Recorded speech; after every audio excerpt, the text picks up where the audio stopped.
Hola, ¿qué tal? Buenas tardes, ¿cómo están? Quiero darles una calurosa bienvenida a nuestra conferencia del día de hoy, viernes 16 de octubre del 2020. Y con nosotros tenemos al profesor Sebastián Escorcia, quienes ya lo ubiquen por ahí, nuestro profesor titular del área de ciencias en preparatoria, y también por ahí está compartiendo algunas clases en algunos talleres de secundaria. Profesor Sebastián, bienvenido y adelante. Una de las cosas que vamos a ver en esta conferencia, es importante que ustedes regulen el uso del chat, por favor, y todas las preguntas que vayan a vertir va a ser, y ahí pongan mucha atención, en el idioma que el profesor Sebastián nos vaya a dar la conferencia. Adelante, por ahí ya tenemos algunos saludos. Sí. Alcancé a ver un Zoe y Lobito por ahí, no sé a quién más. Hola. Beatriz, hola. También un gusto saludar a los papás y a las mamás que nos estén acompañando. Y adelante, Sebastián. Muchas gracias, profe Virgilio. Muchísimas gracias por esa introducción. Y hola a todos. Buenos días. Well, without further ado, let us begin this conference. As you heard from the teacher Virgilio, it's going to be in another language. Specifically, it's going to be in English, right? So if you have any questions, if you have any situations that you want to talk to us about, please try to do it in English, right? We're going to start with this conference. And as you know, today is Nutrition Day. So today we are going to talk about, obviously, nutrition, right? It's our topic of today's discussion. It's a very interesting topic. I really love about talking nutrition. The ones that already know me from my classes, I love the human body. I love science. I love chemistry. I love biology. I love all these situations that have to do with ourselves.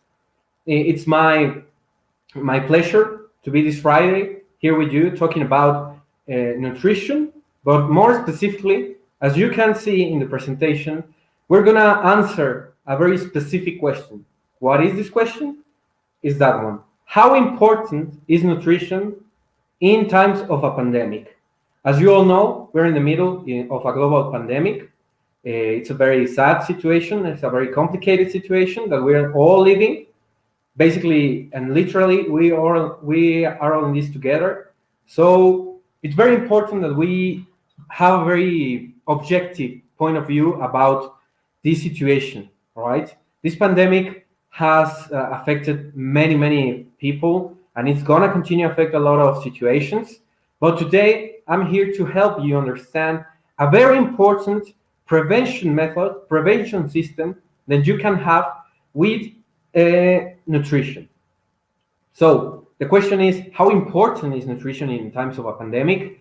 We might think it's not very important, but alas, we're going to discover that it's very important. But let us take a step back and talk about first, what is nutrition? What is it? Nutrition, it's a very important part of our daily routines. It's a basic and fundamental function of the human body in which we process the foods. Everything that we consume, everything that we ingest has macromolecules. These macromolecules are basically our source of energy, of nutrients, basically, and in the word is the topic. And it's very important that we know that everything that we eat, it doesn't matter if it's healthy or unhealthy, it has nutrients. It gives us something, all right? Today we're gonna see what it gives us and why is it important that we have a healthy nutrition, right? So basically, when we eat anything, it doesn't matter what, we are consuming three very important macromolecules. As you can see, it's carbohydrates, proteins, and fats. Carbohydrates, it's a synonym of sugar, right? If you ever heard the words carbohydrates, it's basically sugar. It's a fancy way and a scientific way to refer to sugar. Protein and fat are the other two very important macromolecules in our diets, all right? So everything we eat, doesn't matter what it is, obviously it has to be something that we can consume, food, basically, or everything that we eat has, in different quantities, in different presentations, these 3 macromolecules, all right? Remember, if you have a question, you can do it in English, so I can answer it, all right? So, the consumption of these 3 macromolecules is what keeps us alive, basically. If we do not eat carbohydrates, proteins, and fats, we would not be alive, literally. There is no other way around it, all right? What are they exactly? All right, let's talk about carbohydrates first. Sugars, right?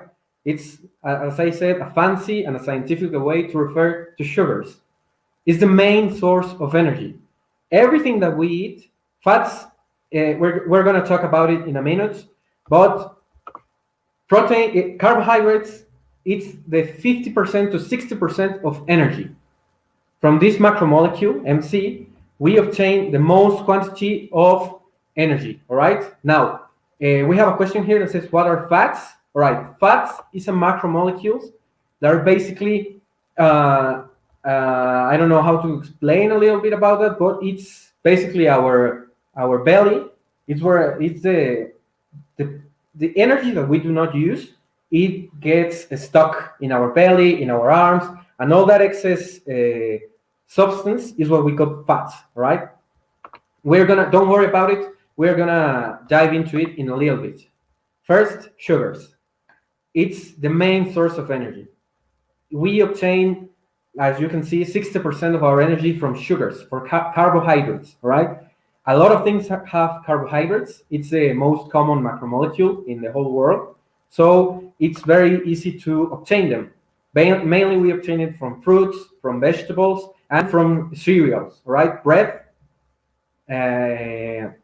and all these situations, all cereals, rice, bread, pasta, all these things have carbohydrates in a more level of concentration. Then we have proteins. Proteins we obtain it from animal products, and it's essential for our structure, muscle mass. We basically eat muscle to gain muscle. So it's a very redundant situation, but that's the fact. For people that do not like a lot of meat or a lot of animal products, there are always legumes. All right, these beans, like examples, beans are a very clear example of a substitute of proteins. This is not. This doesn't give us a lot of energy, but it gives us a lot of muscular structure or muscle mass, right? So, in a very specific scale, we have carbohydrates. It's the most important macromolecule, sugar. We need sugar to do anything. Then proteins. We need proteins to keep our muscle mass, our strength. And answering the question that we saw in a little bit, there are lipids or fats. Fats have a lot of bad publicity, because we always hear that no, fats are bad for you. Don't eat anything with fats. Don't eat anything with lipids. Why? Because you're gonna get fat, basically. But we have to understand that fats are an essential part of our body. We have a question here that says, what is the food that has the most carbohydrates? The food that has the most carbohydrates or the more sugars, sadly, it's mainly junk food, right? Everything that is junk food has a lot of sugar. It has a lot of sugar. A chocolate bar, it has extremely high quantities of sugar. So everything that is junk food has a lot number of fats and carbohydrates. But if we're talking about the most, the food that has a lot of carbohydrates and is not so bad for us, I could say that is pasta. Any kind of pasta is a very good source of carbohydrates, all right? So I always recommend it's preferable for you to eat pasta, to eat meat, to eat all this stuff before junk food, because junk food, it's no way around it. It's very bad for you. So I prefer that you go out of your way to eat a bowl of pasta or a piece of meat than some chips or some chocolate bar. Why? And that's where I'm coming with this. Nutrition and we're going to talk about it a little bit further into the talk. It's very dependable of how we consume these macromolecules, but also the quantity. Okay, depending on the quantity that we consume of carbohydrates, fats, or lipids and proteins, we are going to have a better or worse nutrition. Don't you worry about it. We're going to talk about it in a little bit. This is only like a general view of nutrition, right? So up to this point, we have learned that nutrition is the consumption of any products. And we obtain three main macromolecules that help us keep us alive: carbohydrates, proteins, and fats. As I was saying, even though fats are looked like in a bad eye, we need fats mainly because a lot of the vitamins we consume, they are fat soluble. What does this mean? Is we need the fat in order to destroy these molecules and utilize them. So fat is as important as proteins and carbohydrates. The only difference is that fat is mainly used as a way to store energy. That's why fat, we can consume it and we should consume it, but in a very measured manner, right? What's the main function of lipids? We have this question. The main function of lipid is a energy reservoir, right? It's a storing energy. We need energy to do everything that we do, to talk, to play sports, to play video games, to read a book. We need energy. But we also need reservoirs of energy. We need to store some of this energy for later. And lipids, the main function of fats is that one, of storing the fat in our body for use in another circumstances, okay? So we now these three components. How many carbohydrates are in fruit? Fruit is a very good source of carbohydrates. Mainly the carbohydrates that we obtain from the fruit is called fructose. What does this mean? Fructose is a molecule that is mainly constructed of two glucose individual molecules. So basically it's two particles of molecules. That's the amount of sugar we're going to obtain in a fruit.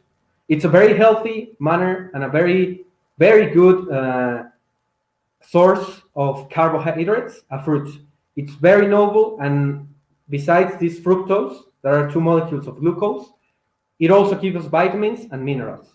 So it's one of the most noble sources of carbohydrates. It has less carbohydrates than pasta, than bread, yes, but it's a little bit more healthy in a certain sort of way, right?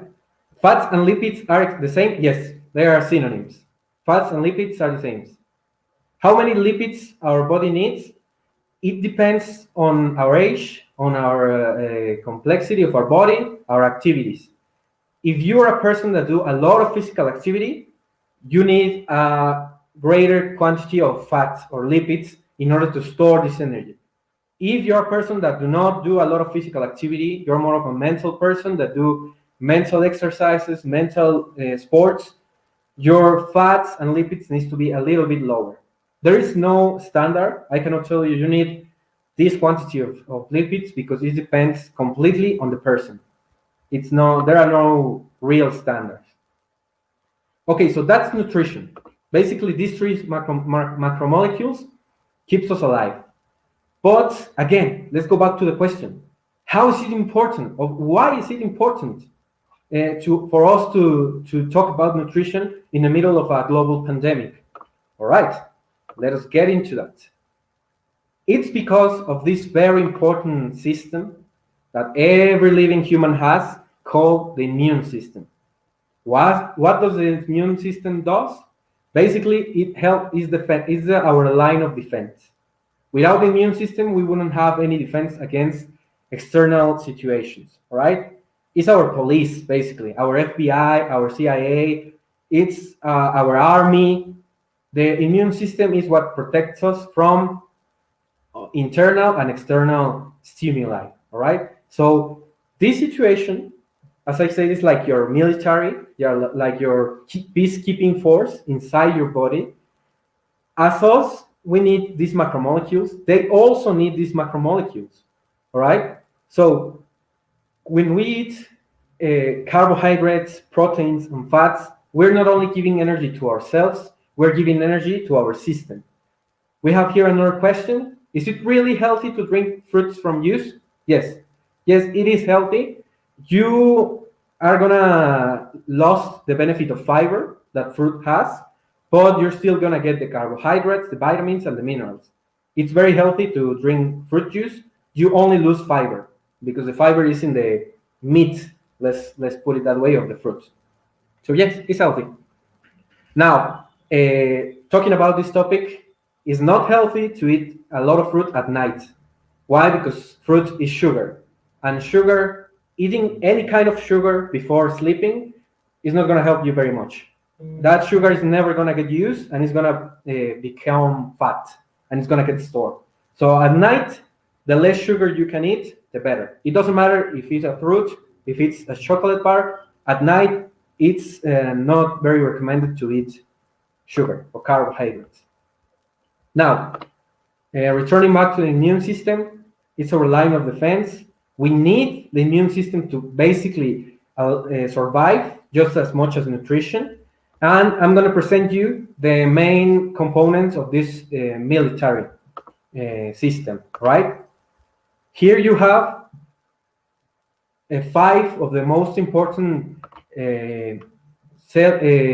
molecules and cells that helps us having a healthy body, right? We need this to survive, basically. We have neutrophils, we have T and B lymphocytes, we have natural killers that are the NK and macrophage, all right? So these members of our body military, of our immune system, are basically what keeps us going. We have here another question. So fats are technically healthy? Yes. Fats not only are healthy, they are necessary in very controlled quantities, okay? You need fats. You definitely need fat to survive, to store energy, but always in a very, very controlled quantity, all right? That's why I always say junk food is a no-go. Doesn't matter your age, doesn't matter anything, because it has extra fat that you don't need. You need fat, but you don't need a lot of it. So, why is it important fat? Why is it important carbohydrates? And why is it important all these components? All right? It's important because these members of our immune system, the neutrophils, they are the ones that help us against bacteria. These little guys here at the very top that are in this image right here, like 3 little purple triangles surrounded by a white coating, they are the first line of defense. They are basically our police. Every bacteria that enters our body, it's gonna have to fight these guys, the neutrophils, all right? They are a very important part of our immune system, and if they cannot defeat the bacteria or the virus, then the lymphocytes enter into place, mainly the T lymphocytes and the B lymphocytes, right? They are, let's say, our FBI. The neutrophils, our police, the T and B lymphocytes, our FBI, and mainly neutrophils fight bacteria, and the T and B lymphocytes fight viruses. But what happens if these systems do not help us? Well, we have a third line of defense that is basically our military, that is natural killer and macrophage. They are in less quantity in the body, but they are just as important, if not more important, because they are super powerful cells that destroy a lot of damaging agents, all right? So, what happens if we have not very adequate nutrition? And we're gonna see a little bit further into the presentation. These little guys that help us fight bacteria, and in this case that we're living right now, they are helping us fight viruses, specifically the virus that you all know, the COVID-19. We need them to have the nutrients that they require to function. They need carbohydrates. They need protein. They need fats in order to fight for us. We owe them that much. What's a situation that keeps us alive? We're going to see it a little bit further, but the immune system depends on our nutrition. That's what, if you don't eat a healthy diet, and we're going to see what a healthy diet is almost at the end, you're going to feel bad, not only physical, but also internally. You're going to have a lot of situations. People that do not eat in a very healthy manner, the immune system is lower, it's not so active, and they are the persons of the people that get sick the most. So people that constantly have sickness, that means it's probably because the nutrition is not adequate and the immune system is not receiving the necessary components to function, right? So now you know, nutrition, it goes hand to hand with the immune system. We need the immune system to survive, and we need a healthy nutrition. Now, bacteria versus viruses. A very important topic, a very relevant topic, one which we're going to talk about right now. What is the difference between a bacteria and a virus? Why is COVID-19 more dangerous than Streptococcus mutans, than my simple stomach ache caused by a bacteria? Okay. In a simple manner, bacteria are an organism that enters our body and feeds from our cells, but they are like independent. They do not need us to reproduce. They need us to keep them healthy and with a lot of food. They are basically like if aliens invaded Earth. Aliens are an external threat, and they come into our body and they start attacking us. That's what bacteria does to our bodies. They are external beings that enter our body and start attacking us and start causing a lot of problems. So it's easier to fight a bacteria because we know they are something else. They are not us. They are a different particle that enters our body and causes harm. Now viruses, well, that's another topic. Viruses, as well as bacteria, they are outside beings that enter our body, but they actually need to attach into a cell in order to reproduce and in order to cause more infection. We have here a question that says, a virus isn't alive. It's a very complicated topic. Some scientists say that the viruses aren't alive, but some others say that they are alive. It's a topic that hasn't been resolved. Some say yes, some say no. So it's a very complicated manner. Some say they are alive because they have a DNA as us, but they don't have a lot of functions like we do. They cannot reproduce by themselves. They need to attach to a cell and use that genetical code of the cell to reproduce themselves, which makes them harder to fight. So viruses are an external threat. The body can detect them easily and destroy them. Viruses, they hide in our body cells. That's why it's harder to destroy them. They mutate, they change form, they change DNA. So it's very difficult to specifically locate a virus and attack it. That's why the pandemic going right now hasn't been resolved, because the virus is not as easy as a bacteria to detect. They are more dangerous, right? But there are still things we can do about the situation. Specifically, talking about nutrition, we have to talk about malnutrition first. What is malnutrition? It not only implies eating less, all right? It's something that a lot of people think that you only have a malnutrition if you eat less, if you are very skinny, if you don't eat a lot of food. That's not true.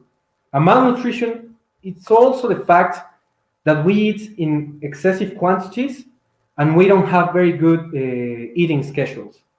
All right. So a person with malnutrition can be someone with a loss of a very few body mass, can be underweight or can be overweight. All right. If a person is overweight, it's also considered to be in the malnutrition spectrum. Why? Because malnutrition is not only eating less, it's eating more than you need. So it's very important that you understand that if you are eating in not correct times, in not adequate moments, if you're eating a lot or if you're eating too little, you can be in the malnutrition spectrum. So what is then a good or a healthy nutrition? Well, a healthy nutrition is basically the opposite.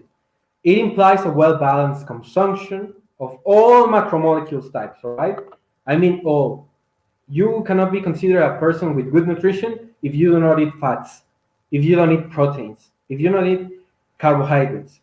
To be in the healthy nutrition, in the good nutrition spectrum, you need to eat fat, protein, and carbohydrates, all right? A very healthy schedule for eating food is also a very important part, and physical activity. This is the key to a healthy nutrition. You need to do physical activity or mental activity, right? Doesn't matter if you eat a very good quantity of carbohydrates, of proteins, and fats. If you do not do anything, if you do not exercise, if you do not do mental games like solve puzzles, like play chess, like play an instrument, play video games, if you don't do anything of that, you are never gonna get a very, very healthy nutrition, right? Healthy nutrition goes hand with physical activity, always. So let's take a step back. Bacteria and viruses. Bacteria, external agents that we can easily detect and our body can fight. We have a medicine specifically for certain types of bacteria. Antibiotics, they are very common and a very useful method to destroy bacteria.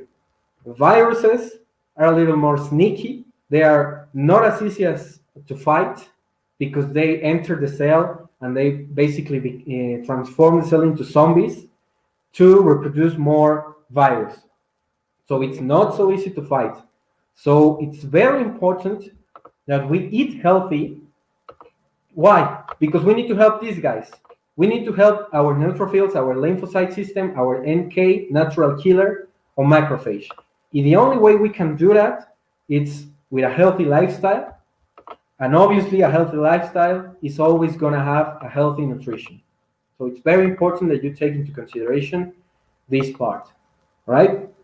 Malnutrition, it's very dangerous. And now more than ever, because of the situation we are living, because we cannot go outside very often, we cannot go to school in a physical manner, we cannot interact with a lot of people, it's easier to develop a malnutrition because, as you can see in the presentation, malnutrition also includes not having a very good, healthy schedule. And this pandemic has thrown out of balance our eating schedule, all right? So because we're at home most of the time, because we do not have very specific ways of doing things, our nutrition gets thrown out of balance. Okay, we have here a question. Is it true that you burn way too more calories by thinking instead of doing physical activity? Well, what is true is that thinking requires burning calories and burning all these situations. But it depends on the physical activity. It's never going to be the same running for 3 hours than taking an exam of 1 hour.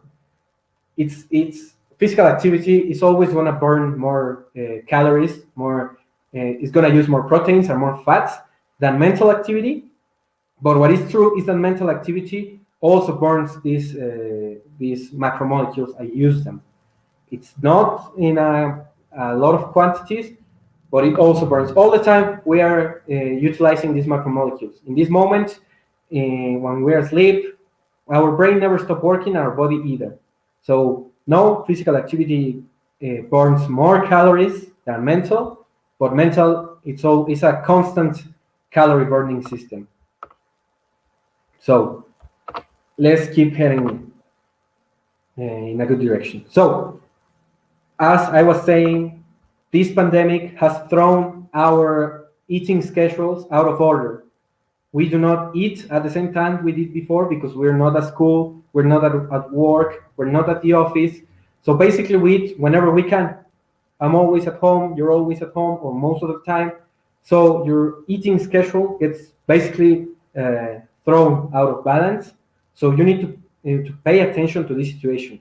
You can change your lifetime, your life cycles, and you can adapt. The human can adapt. But it's very important that our nutrition, our consumption of food doesn't get too thrown out of balance. It's important, even if we are stuck at home most of the day, we need to put, you need to put certain times to eat, all right? Why? Because it's very easy to go from good nutrition to malnutrition. Super easy. It's even easier to do not eat properly than to eat healthy. And in this time, as I was saying, is even more pressing matter because this situation. So let me change it. Can you be born with an eating disorder? They give us this question. Eating disorders are a very interesting topic. It's not very related to genetics. Eating disorders is not very related to if you're born with them. It's most of a circumstantial growth situation. You can be born with a metabolic disorder that can lead to an eating disorder. But eating disorders, it's most associated with social aspects. Does the time when you decide to eat affect anything? Yes. Yes. If you eat late at night, it's going to affect your lifestyle. Why? Because late at night, you are almost at your time of sleep. And if you go to sleep after eating even a fruit, that fruit that was healthy sugar is not going to get used because your body is in a state of rest. So it's very important, as I was saying, that we have standards in our food consumption times. Even if we're at home, even if this pandemic has thrown us out of balance, it's important that we establish times to eat. If we could keep the times that we eat when we were at without this pandemic, it would be amazing. Why? Because food, it's the nutrition can get thrown very easy out of balance. I heard that we like junk food because it's easier to process than healthy food, and the brain prefers to go the easy solution.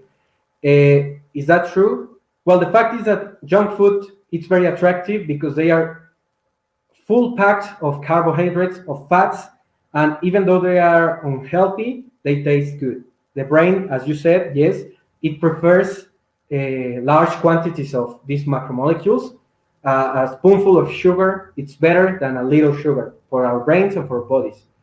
And it's easier to process, yes, because it's nothing else. For example, if you eat a fruit, you can eat vitamins, minerals, and other stuff. But if you eat some chips, it's only going to be fat. So yes, it's like the easy way, as you imply. Now, let us finish this conversation with this situation. Keep in mind that the good dietary habits are one of the strongest illness prevention methods, all right? A good nutrition really goes a long way for our health in these times of pandemic, right? And just a reminder of the World Health Organization, health is not only physical wellness, it's a state of complete physical, mental, and social well-being, and not merely the absence of disease. So listen to your body, listen to your mind, keep an eye on your social, of your mental, and your physical health. Eat in good times, and you're going to be well in your way in a very strong prevention of this sickness, viruses, bacteria, in this case, COVID-19. You need to eat healthy. Healthy means not only a good quantity of these products, also mean in good times, at good hours. At night, not very heavy dinners. Middle day, you can eat fruits, you can eat your meal. You need to balance. You need to find your own balance. It's a personal matter, right? And always remember, your physical well-being is as important as your mental and social well-being.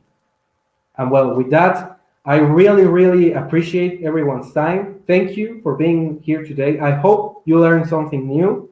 I hope that you liked this little presentation. I really am glad that I was able to spend time with you guys. Thank you very much. I hope you have a wonderful weekend, and I see you guys at your online classes. Take care, everybody. Thank you for your time.